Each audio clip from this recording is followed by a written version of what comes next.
Vamos a continuar con nuestros mensajes en el libro de Hechos. Así que vamos a ubicarnos el día de hoy en el capítulo 21.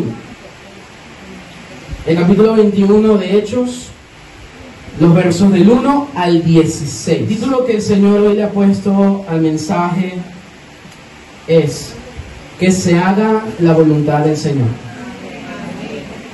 Muchos dicen amén, pero a la hora de la verdad, ¿por qué dije amén? Entonces, nosotros, para muchas personas, para muchos creyentes, me atrevería a decir que para todos, la voluntad de Dios es algo como enigmático, es misterioso, porque no logramos conocer a cabalidad todo lo que Dios piensa, todo lo que Dios abarca, todo lo que Dios es. No podemos, porque simplemente no vamos a entender la realidad como Dios la entiende, y no vamos a entender las cosas que Dios determina, y menos su propósito, a menos que Él sea el que nos exponga a esa voluntad. Y eso es algo que muchas veces ocupa nuestro pensamiento, ¿verdad? Una pregunta muy frecuente que hace el creyente al tomar una decisión: ¿cuál es la voluntad del Señor? ¿Cuál es la voluntad de Dios? ¿Será la voluntad de Dios que yo vaya para acá? ¿Será la voluntad de Dios que yo haga esto? ¿Será la voluntad de Dios que yo... ¿Será la voluntad de Dios? Y al final, cuando estamos como en esa incertidumbre, bueno, que sea lo que Dios quiera. Al final como que nos entregamos y bueno, lo que ha de ser será. Resulta que nosotros como creyentes no solamente debemos dejarlo todo a la incertidumbre, porque bueno, no sé qué pasará, iré a ver qué pasa. No, uno tiene que ir siempre dando cada paso en fe, porque todo lo que no proviene de fe, dice la Biblia, es pecado.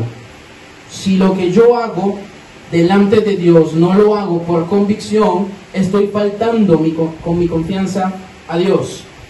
Este tema por lo general suele provocar tanto expectativa como incertidumbre, ya que nuestras conclusiones siempre van a apuntar a que si es la voluntad de Dios, entonces me va a dar tranquilidad, me va a dar paz, me va a dar satisfacción, voy a estar quieto y reposado y nada me va a pasar.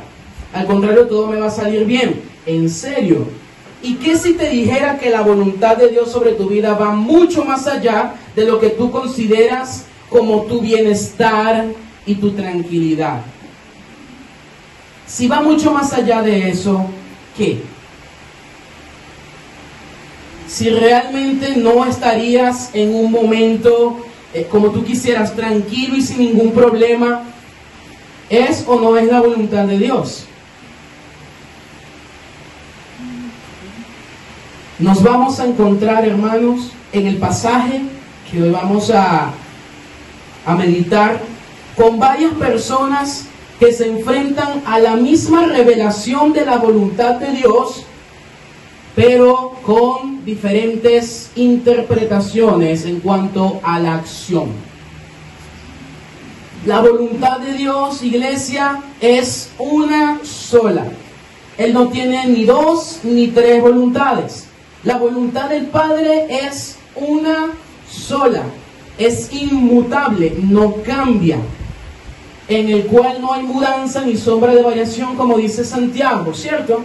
Quiere decir que todo lo que Dios ha determinado desde la eternidad hasta la eternidad, lo que ha decretado, así será.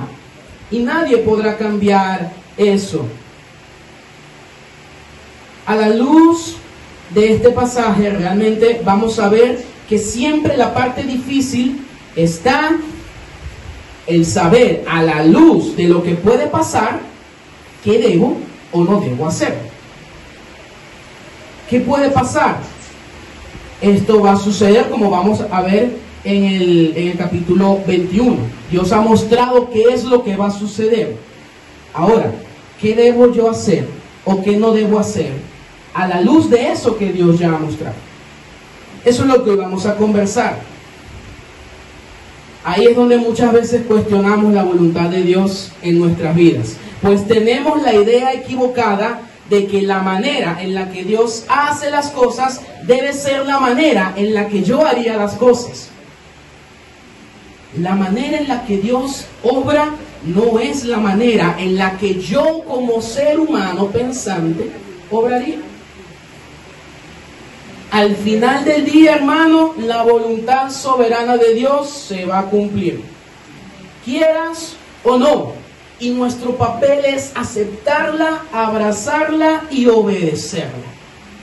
Y lo mejor que nosotros podemos hacer es entender que los planes de Dios son mejores que los nuestros, y aunque no lo entendamos en el mismo momento, nuestra mejor posición es afirmar y aceptar que se haga la voluntad del Señor.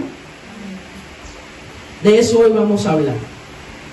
Romanos 11:34 dice: oh profundidad de las riquezas de la sabiduría y de la ciencia de Dios, cuán insondables son sus juicios e inescrutables sus caminos. Oh profundidad. ¿Vas a poder llegar al fondo del mar de la sabiduría de Dios? ¿O te ahogarás antes de que llegues a ese fondo? No vas a poder nunca alcanzar totalmente lo que la sabiduría de Dios representa. No vas a poder alcanzar, ni siquiera imaginar lo que el conocimiento de Dios representa. Dice que cuán insondables son sus juicios e inescrutables sus caminos. Por mucho que tú veas, investigues, por mucho que tú escudriñes, por mucho que tú le busques la quinta pata al gato, no se la vas a encontrar, porque la sabiduría de Dios está muy lejos de tu alcance y de mi alcance. Entonces, ¿cuál es la voluntad de Dios? Todo esto antes de leer el texto para dar una breve introducción. La voluntad de Dios es todo aquello que Dios aprueba y determina con el fin de lograr su propósito. Vamos a ilustrarlo de esta manera. La Biblia señala que la voluntad de Dios es que el hombre sea salvo, según 1 de Timoteo capítulo 2, versos 3 y 4. ¿Cierto? Si esto es así, entonces todo lo que Dios decrete, apruebe y permita que suceda en este mundo y en nuestras vidas debe contribuir a ese propósito: la salvación de los hombres. Otro ejemplo: la voluntad de Dios es que nosotros como sus hijos lleguemos a ser un varón perfecto conforme a la medida de la estatura de la plenitud de Cristo. Amén. Efesios 4:13. Por lo tanto, todo lo que Dios permita, apruebe y decrete debe apoyar y cumplir con ese propósito. El fin de todo lo que Dios permite, aprueba o decreta es con el fin de cumplir su propósito. La voluntad de Dios descansa únicamente en su soberanía y sabiduría absoluta y perfecta. La voluntad de Dios no descansa nunca ni en tu deseo ni en el mío. La voluntad de Dios nunca descansa en tu deseo, descansa en el deseo de Él. Amén. Amén. Por lo tanto, no le puedes torcer el brazo a Dios. No puedes chantajear a Dios. No puedes sobornar a Dios, porque la voluntad de Dios descansa en su deseo, no en mi deseo. Más bien, somos nosotros los que debemos conformar nuestra vida a la voluntad de Dios y no al revés. Vamos entonces a leer el texto. Del versículo 1 al versículo 16, vamos a leerlo en este momento. y luego vamos paseando por cada uno de los episodios del pasaje. Dice: después de separarnos de ellos, zarpamos y fuimos con rumbo directo a Cos, y al día siguiente a Rodas, y de allí a Pátara, y hallando un barco que pasaba a Fenicia, nos embarcamos y zarpamos. Al avistar Chipre, dejándola a mano izquierda, navegamos a Siria, y arribamos a Tiro, porque el barco había de descargar allí. Y hallados los discípulos, nos quedamos allí 7 días. Y ellos decían a Pablo por el Espíritu que no subiese a Jerusalén. Cumplidos aquellos días, salimos acompañándonos todos con sus mujeres e hijos hasta fuera de la ciudad, y puestos de rodillas en la playa, oramos. Y abrazándonos los unos a los otros, subimos al barco, y ellos se volvieron a sus casas. Y nosotros completamos la navegación saliendo de Tiro y arribando a Tolemaida, y habiendo saludado a los hermanos, nos quedamos con ellos un día.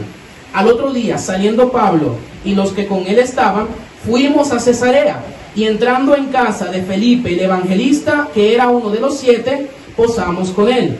Este tenía 4 hijas doncellas que profetizaban. Y permaneciendo nosotros allí algunos días, descendió de Judea un profeta llamado Agabo, quien viniendo a vernos, tomó el cinto de Pablo, y atándose los pies y las manos, dijo: esto dice el Espíritu Santo: así atarán los judíos en Jerusalén al varón de quien es este cinto, y le entregarán en manos de los gentiles. Al oír esto, le rogamos nosotros y los de aquel lugar que no subiese a Jerusalén. Entonces Pablo respondió: ¿qué hacen llorando y quebrantándome el corazón? Porque yo estoy dispuesto no solo a ser atado, más aún a morir en Jerusalén por el nombre del Señor Jesús. Y como no le pudimos persuadir, desistimos diciendo: hágase la voluntad del Señor. Después de esos días, hechos ya los preparativos, subimos a Jerusalén, y vinieron también con nosotros de Cesarea algunos de los discípulos, trayendo consigo a uno llamado Mnasón de Chipre, discípulo antiguo con quien nos hospedaríamos. Amén. Palabra de Dios. Leyendo el texto, hermano, vamos a seccionar hoy la enseñanza en 4 afirmaciones, ¿sí?, de lo que el texto expresa. Afirmaciones textuales de lo que hay aquí, para que podamos ir entonces yendo poco a poco, desglosando lo que el Señor quiere decir hoy. Número 1. De los versículos 1 al 3, se relata que Pablo y sus colaboradores se despiden de los hermanos y emprenden su viaje. Dice: después de separarnos de ellos, zarpamos y fuimos con rumbo directo a Cos, y al día siguiente a Rodas, y de allí a Pátara, y hallando un barco que pasaba a Fenicia, nos embarcamos y zarpamos. Y al avistar Chipre, dejando la mano izquierda, navegamos a Siria, y arribamos a Tiro, porque el barco había de descargar allí. Ahora, si vamos en el versículo 1, Lucas sigue enfatizando el hecho de que se están despidiendo. Recuerdan que hace 2 sermones atrás hablamos acerca de la despedida que Pablo había tenido con los ancianos de Éfeso, y de lo duro que es despedirse de un ser amado.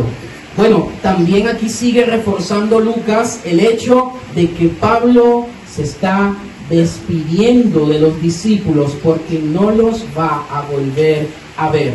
Y esto provoca un profundo sentimiento de tristeza. Lucas usa el verbo separar.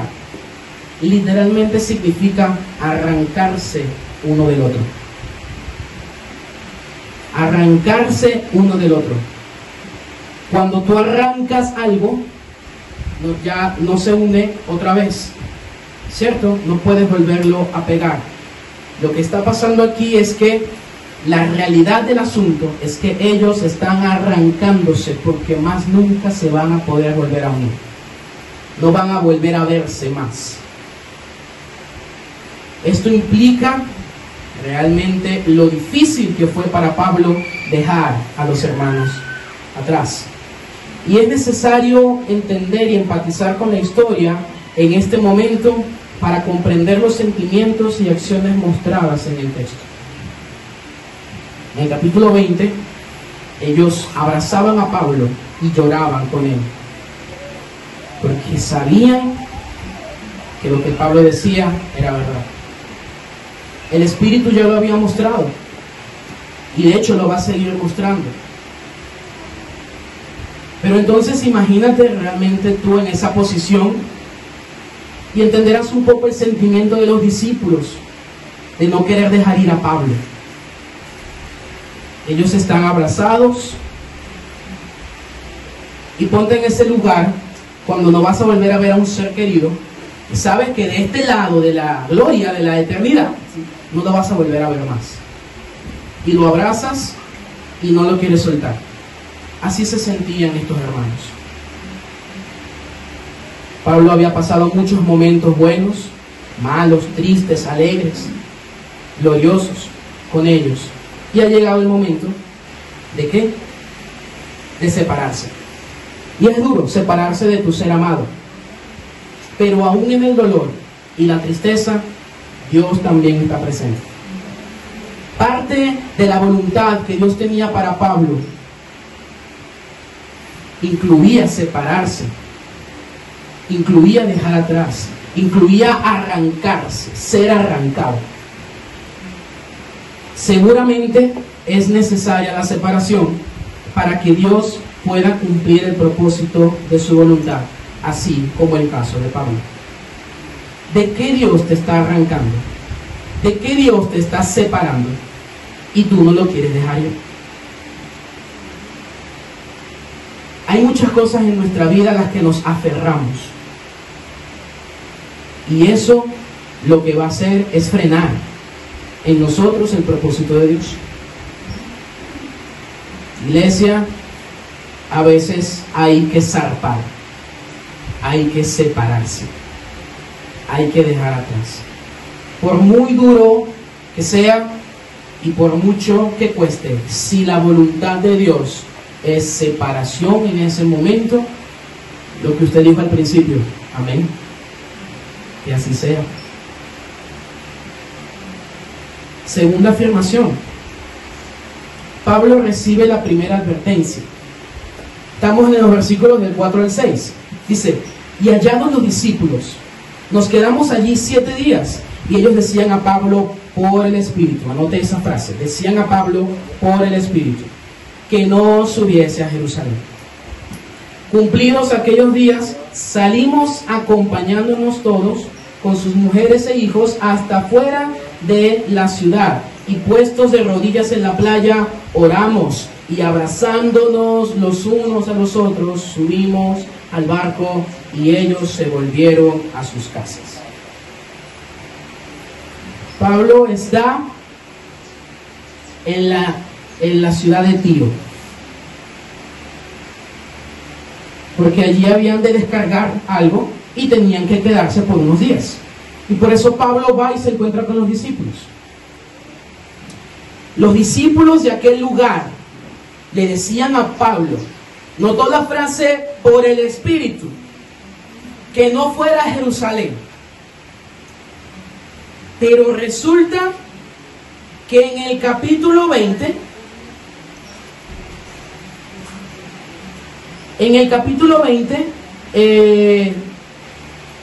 perdonen, se me perdió aquí, pero en el capítulo 20 hubo un momento de la despedida de Pablo en el que él dice que no lo van a ver más, porque le ha sido mostrado por el Espíritu que en Jerusalén le esperan cadenas. Bueno, ese es el punto. Entonces, Pablo había recibido del Espíritu Santo que él en Jerusalén, que él tenía que ir a Jerusalén, que tenía una misión en Jerusalén, y que le esperaban cadenas, le esperaban aflicciones. No sabía qué, solo sabía que le esperaba eso. Y ahora vienen los discípulos en la isla de Tiro y por el Espíritu le dicen a Pablo que no vayan a Jerusalén. Sin embargo, parece que estos discípulos han recibido por medio del Espíritu la misma revelación, pero la diferencia es que ellos le advierten a Pablo de que por esos peligros no vaya a Jerusalén. ¿Se dan cuenta? Ellos reciben la misma revelación que recibió Pablo. Mientras Pablo entendió que debía ir, ellos entendieron que Pablo no debía ir.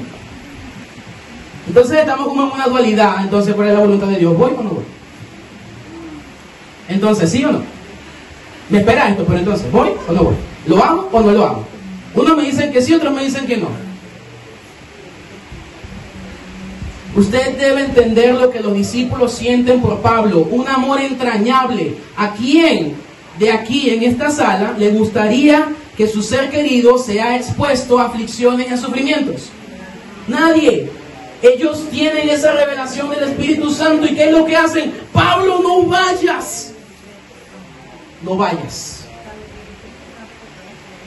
Y ellos dicen, y dice Lucas, que por el Espíritu ellos le dijeron, no vaya. Pues, déjame decirte esto, iglesia, no se trataba de un mandato del Espíritu que le prohibía a Pablo ir a Jerusalén. Porque si eso fuera, entonces Dios es cambiante. Y dijimos al principio que la palabra enseña que Dios no cambia sus planes. Sus planes siempre son plan A. Ahí no hay plan B, ni plan C, ni plan Z, nada. Único plan. Y ese es el plan que desde la eternidad hasta la eternidad se va a cumplir.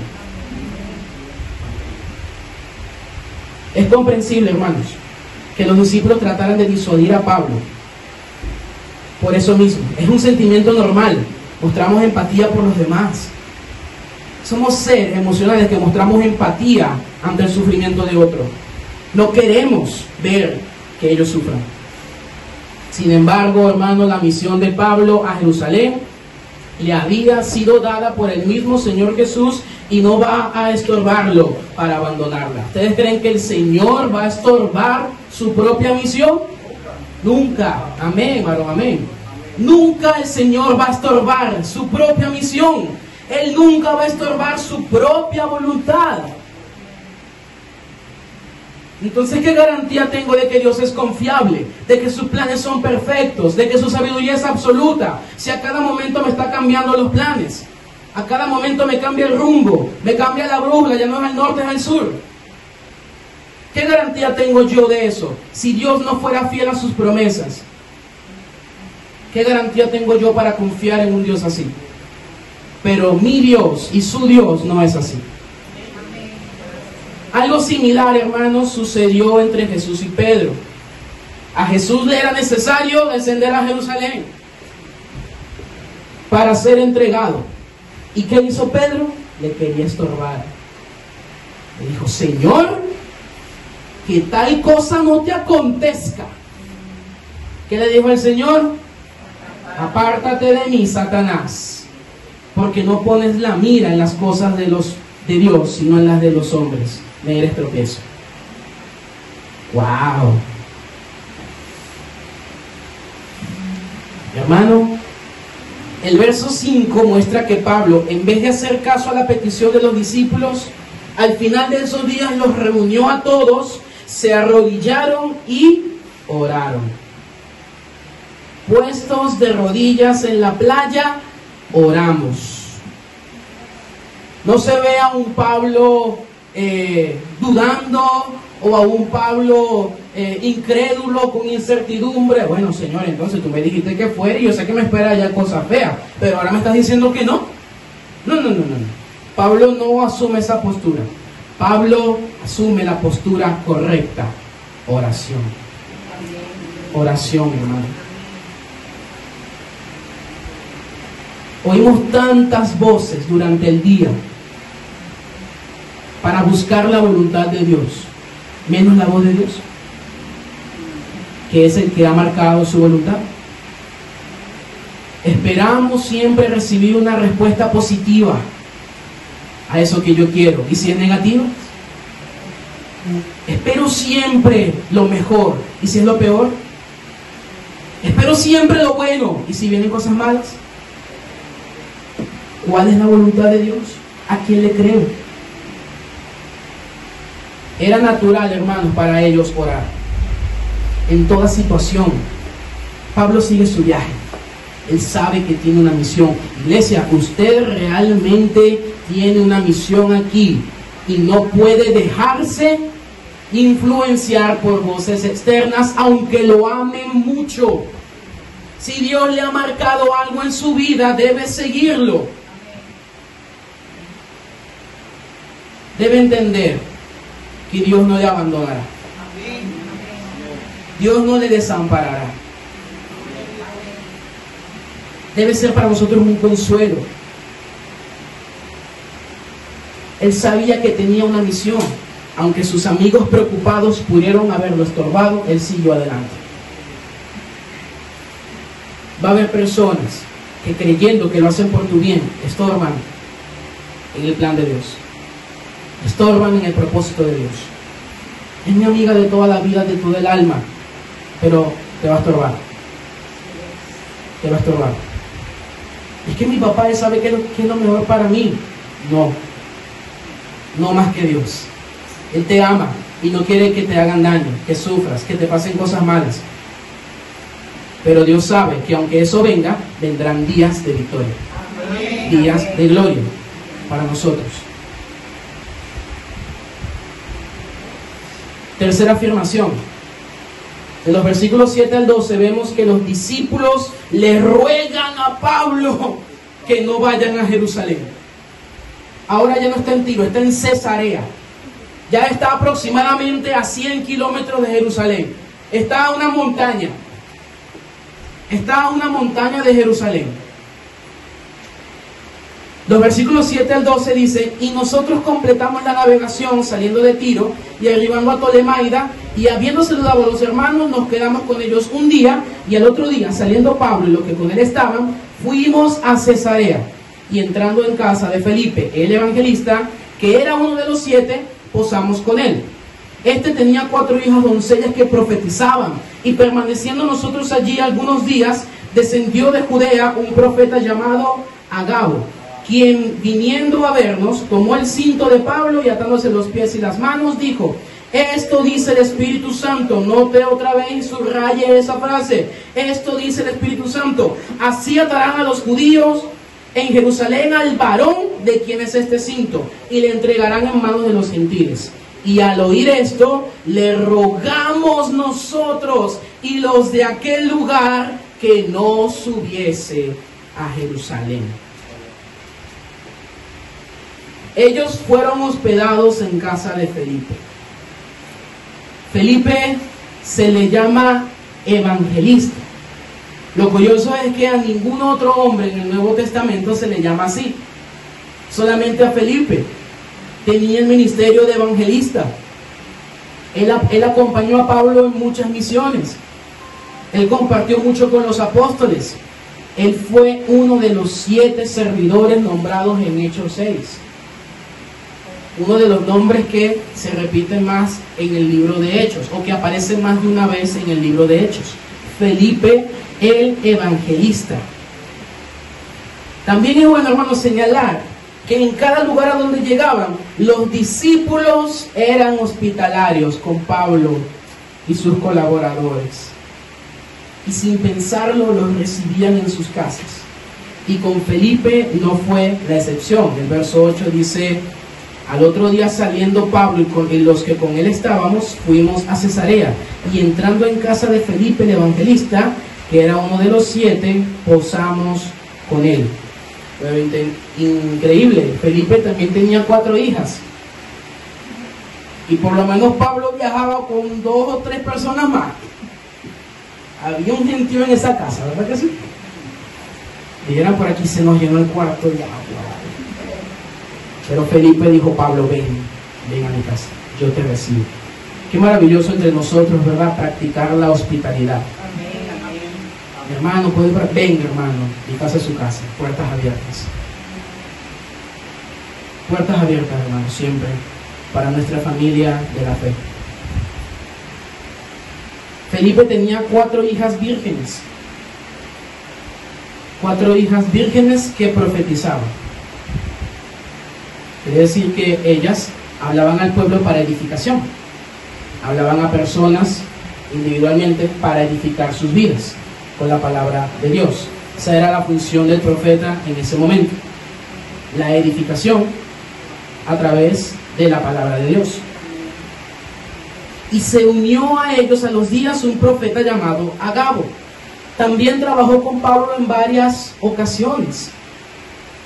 En capítulos anteriores vemos cómo Agabo trabaja con Pablo y con los demás discípulos, y era llamado también profeta. Hermano, aquí otra vez el Espíritu Santo muestra lo mismo. La profecía que Agabo da a Pablo concuerda con las revelaciones mencionadas anteriormente. Hermano, esto significa solamente una cosa, lo que dije antes: la voluntad de Dios es una sola. Y lo que Dios muestra, lo muestra aquí, allá y allá y allá, y no debe haber confusión. Lo que no se parezca a lo que Dios ha mostrado en su palabra, como palabra profética más segura, son espíritus engañadores. Si no se parece, si no tiene capítulo ni versículo, no lo crea. ¿Cómo Pablo sabía que era verdad lo que el Espíritu Santo decía por medio de Agabo? Porque se lo había dicho en Éfeso, porque se lo volvió a decir en Tiro, y se lo está volviendo a decir ahora en Cesarea. Señor, sí, yo sé.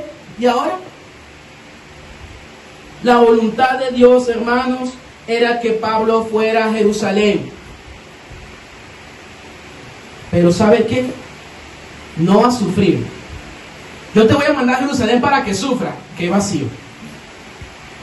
Qué egoísta. Pero no. Dios no obra de una manera vacía. Dios no obra nada y no permite nada sin un propósito.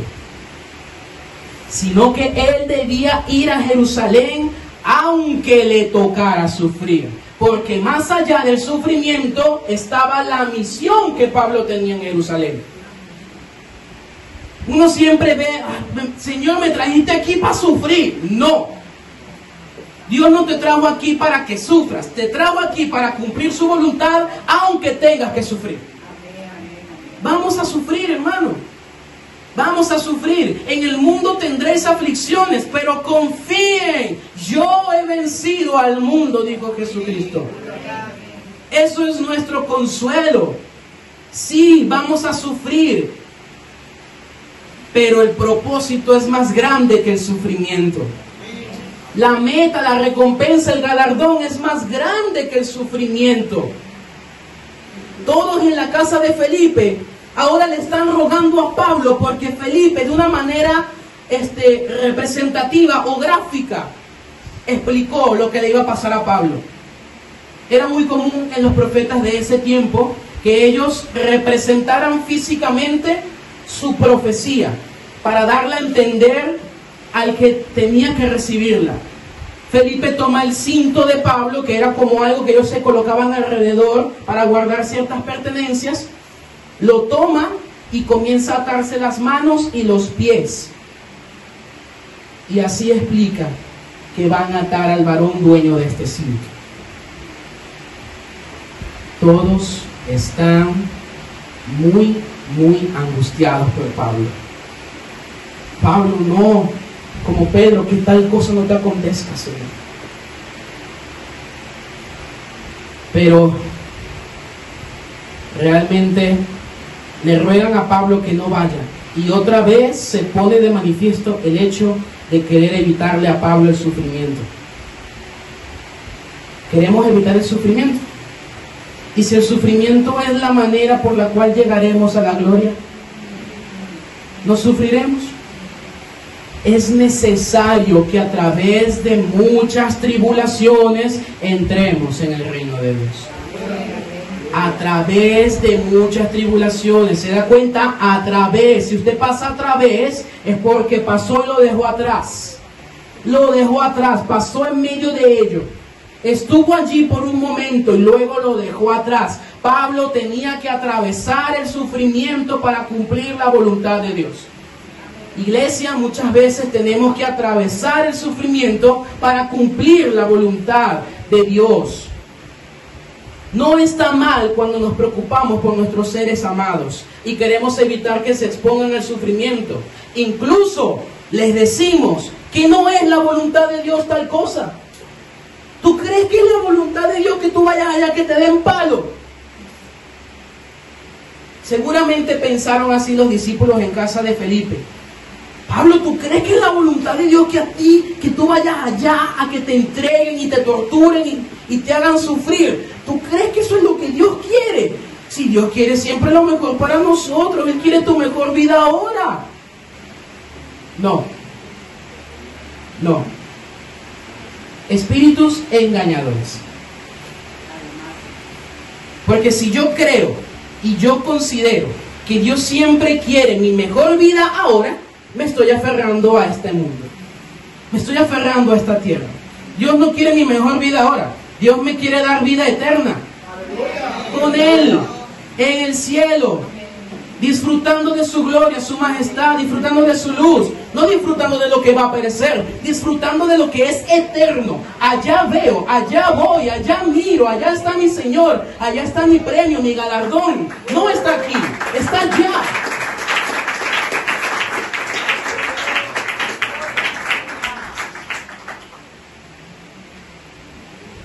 Ellos creen que si toman ese camino, entonces el sufrimiento será consecuencia de la desobediencia.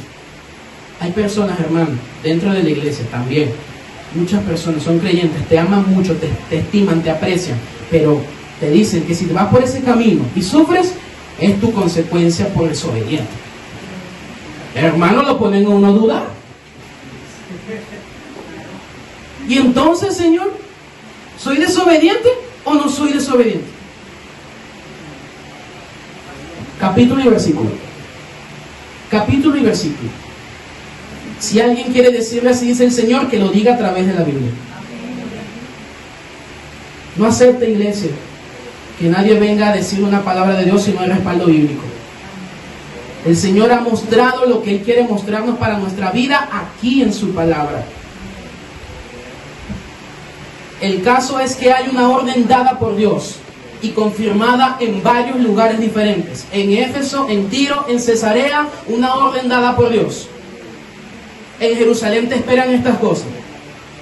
Pero la interpretación que le dieron las personas fue diferente. La voluntad de Dios es una y está aquí en su palabra.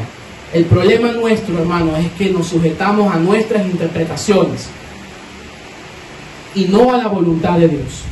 No sujetes la Escritura a tu interpretación. Sujeta la Escritura a la revelación del Espíritu de Dios. Sujeta tu interpretación a la revelación del Espíritu de Dios. Y no al revés. La cuestión aquí, hermano, es entender que nuestro sufrimiento nunca será en vano. La voluntad de Dios no es un mero capricho para aguarnos la fiesta. Muchas personas creen afuera, es que si yo vengo a la iglesia, entonces se me van a prohibir muchas cosas, entonces todo va a ser aburrido y no estoy listo para eso. Pero ¿tú crees que Dios te va a guardar fiesta? ¿Tú crees que Dios va a simplemente por meros caprichos prohibirte cosas y decirte que hagas o que no hagas porque, no, hermano? Dios no piensa de una manera vacía como nosotros. Nos provocó a veces y lo hacemos y lo decimos papá, ¿por qué no puedes? Porque yo digo que no, listo, ya. Y a veces la razón es vacía. No, porque no quiero que vayas. Mira, pero ¿por qué no quieres venir? No quiero ir. Pero ¿por qué? No quiero. La razón es vacía. Pero las razones de Dios no son vacías. Son con propósito, llenas de sabiduría, de perfección, de belleza. Es el norte que debemos seguir, hermanos, para cumplir ese propósito. Es personal. Tienes un propósito de parte de Dios. Pablo tenía un propósito de parte de Dios. Cuando Ananías va a devolverle la vista a Pablo, enviado por el Señor, ¿qué le dice el Señor a Ananías? Anda, te vas a encontrar con un hombre llamado Saulo. Me es instrumento escogido para llevar mi palabra a los gentiles y a los reyes y a los gobernantes. ¿A dónde iba Pablo? en este momento a Jerusalén. ¿En qué momento iba? Iba a celebrar Pentecostés. ¿Qué pasó en Pentecostés? Cuando los 12 recibieron el Espíritu Santo, habían personas de todo lugar y se convirtieron 3,000 personas con el primer sermón de Pedro. ¿A qué iba Pablo? ¿Iba a sufrir nada más? No, hermano, iba a predicar la palabra. Iba a los reyes, a los gobernantes. Habría gente allí de todo lugar, de toda nación, porque iban a celebrar Pentecostés. Y Pablo aprovecharía la oportunidad para predicar a toda esa gente allá. No es un propósito vacío. Tu sufrimiento no es vacío. Si tienes que sufrir por un momento, está bien que así sea, pero no será vacío. Lo vas a atravesar, vas a llegar al final. El Señor te va a dar la victoria, el Señor cumplirá su propósito en ti. El salmista dice, tú cumplirás tu propósito en mí. Salmo 32 dice, te haré entender y te enseñaré el camino por el que debes andar. Sobre ti fijaré mis ojos. Los ojos de Jehová están sobre los que le temen. No te deja, no te abandona. No dejará tu vida en vergüenza. Dios no está aquí para guardarte la fiesta, hermano. Dios está aquí porque a través de ti Él será glorificado. Te quiere usar para glorificar su nombre. Cuarta y última afirmación. Hermano, ya Pablo escuchó todo lo que tenía que escuchar y está decidido a cumplir la voluntad de Dios. Versos 13 al 16 dice, entonces Pablo respondió, ¿qué hacen llorando y quebrantándome el corazón?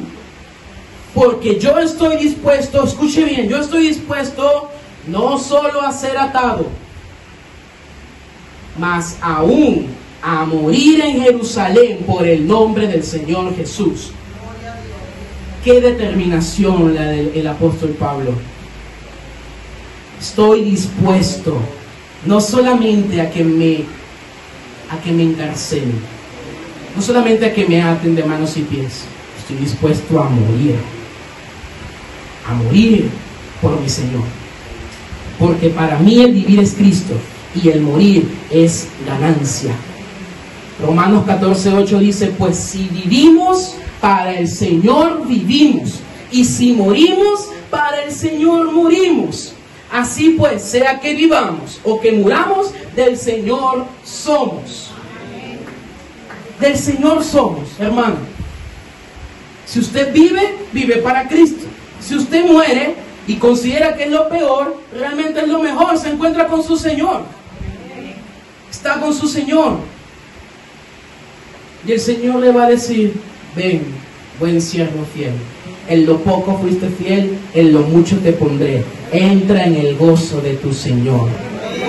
Cuando decides someterte a la voluntad de Dios, entonces has entendido lo que es negarte a ti mismo. Un predicador en estos días dijo lo siguiente: impresionante cómo las herejías se introducen en la iglesia. Le dijo a la iglesia, así te dice el Señor, yo vivo para tus sueños. Hermano, la Biblia me dice todo lo contrario. Yo vivo para la voluntad de Dios. Yo debo vivir para la voluntad de mi Señor. Yo me debo negar a mí mismo, tomar mi cruz y seguirle. A Dios, hermano, no le interesan mis sueños. ¿Sabe por qué no le interesan? Porque mis sueños son carnales, terrenales, están aquí en lo que yo veo, en lo que palpo, en lo que toco, en lo que siento todos los días. Aquí están mis sueños. No, Dios no va a trabajar para mis sueños, va a trabajar para su gloria. El propósito es más grande que yo. La voluntad de Dios es más grande que tú y que yo, iglesia. Es más grande, estamos para algo más grande que nosotros. No simplemente para seguir mis sueños. Tus sueños delante de Dios no tienen el mismo valor que su voluntad buena, agradable y perfecta. ¿Qué tiene más peso, la voluntad de Dios o mis sueños? El mismo Señor Jesús le dijo, Padre, si es posible, pasa de mí esta copa, pero que no se haga mi voluntad, sino la tuya. El Señor Jesús lo dijo. ¿Y tú cuándo lo vas a decir? ¿Quieres evitarte el sufrimiento? o atravesarás a través de él para cumplir la voluntad de tu Señor. Pablo estaba decidido a ir a Jerusalén, sabiendo que la voluntad de Dios es mejor que la de él. Por eso, lo mejor que hacen los discípulos ante la decisión firme de Pablo es ceder y decir lo que pasó en el verso 14. Y como no le pudimos persuadir, desistimos, diciéndonos: hágase la voluntad del Señor. Pablo tiene una orden: no le vamos a estorbar, porque está decidido a hacer la voluntad del Señor. Que se haga la voluntad del Señor. Iglesia, no te garantizo un camino libre de peligros, de dolores, de momentos difíciles, pero algo sí te aseguro: al final obtendrás la recompensa. Las aflicciones del tiempo presente no se comparan con la gloria que ha de manifestarse en nosotros. Pablo tiene la mirada en el galardón, en el premio, y eso le dijo a Timoteo cuando le llegaba su hora. Sabía que venía su hora. Segunda de Timoteo 4, 7 al 8. Vamos a buscarlo a ver cómo Pablo le habló a Timoteo antes de dejar este mundo. Y que sea lo que nosotros también podamos decir, hermano. Dice su palabra, segunda de Timoteo 4, 7 al 8. He peleado la buena batalla, he acabado la carrera, he guardado la fe. Por lo demás, me está guardada la corona de justicia, la cual me dará el Señor, juez justo, en aquel día. Y no solo a mí, sino a quienes, también a todos los que aman su venida. ¿Amas la venida del Señor? ¿Deseas ese galardón? Pelea la buena batalla, iglesia. Acaba la carrera con paciencia, sé paciente. El sufrimiento es temporal. Pablo lo sabía. Él iba, hermano, él iba a Jerusalén. Y en Jerusalén le esperaba sufrimiento. Pero él sabía que detrás de ese sufrimiento venía el galardón, venía la recompensa. Vamos a concluir con esto. ¿Estás dispuesto a cumplir la voluntad de Dios, aunque eso implique un poco de sufrimiento? Hermano, mantenga ese amén cuando venga el sufrimiento. Manténgalo. Confíe en el Señor. Está dispuesto, como Pablo, no solamente a ser atado, sino a morir por el nombre del Señor Jesucristo. ¿Aceptarías la voluntad de Dios aunque no sea lo que tú deseas? Tu corazón y tu carne se van a rebelar delante de la voluntad de Dios, porque queremos evitar el sufrimiento. Es tendencia natural. No me gusta mortificarme, no me gusta sufrir, pero ¿aceptarías la voluntad de Dios a pesar de eso? ¿Estás dispuesto a negarte a ti mismo ahora para seguir la voluntad de Dios? ¿Estás dispuesto a negarte a tus deseos, a lo que tú consideras correcto, a tus sueños, a tus anhelos? ¿Estás dispuesto a negarte, tomar tu cruz y seguir la voluntad de Dios para tu vida? Estamos aquí para algo más grande que nosotros. Muchas veces cuestionamos y preguntamos por qué pasan ciertas cosas en nuestra vida. Señor, ¿por qué a mí? ¿Qué hice yo? ¿Por qué me permites que pase esto? ¿Qué está pasando? ¿Por qué tengo que sufrir? ¿Por qué tengo que llorar? ¿Por qué tengo que perder? ¿Qué pasa? ¿Por qué? Pero no debes olvidar, hermanos, que Dios desde la eternidad pasada vio todo esto. Estuvo en el momento de tu dolor y regresó también para ponerte en marcha cada uno de los elementos que te llevarán hasta el fin de su obra perfecta. Él es el que las pone en marcha. Él pone en marcha cada uno de los elementos que en tu vida van a suceder para cumplir su propósito en ti. Solo me queda decir, hermano, que se haga la voluntad de Dios. Desde que comenzó la obra, Él la va a perfeccionar. es mejor siempre confiar en su voluntad. Por eso no pienses librarte del sufrimiento. Y no pienses que librarte del sufrimiento es lo que Dios quiere siempre para ti. Más bien, entiende que para cumplir su propósito será necesario sufrir. Algo debes recordar para animarte y seguir confiando en Dios y subir a Jerusalén como Pablo. Y es aferrarte a la voluntad que es buena, agradable y perfecta. La voluntad de Dios. Iglesia, súbele volumen a la voz de Dios y bájale volumen a las voces que te dicen que no vayas a Jerusalén. Porque a veces será necesario ir a Jerusalén. Y si es necesario ir a Jerusalén para que Dios cumpla su propósito en ti, entonces Él estará contigo siempre y te garantizará la victoria. Sube a Jerusalén, iglesia, y que se haga la voluntad de Dios. El Señor te bendiga grande y poderosamente.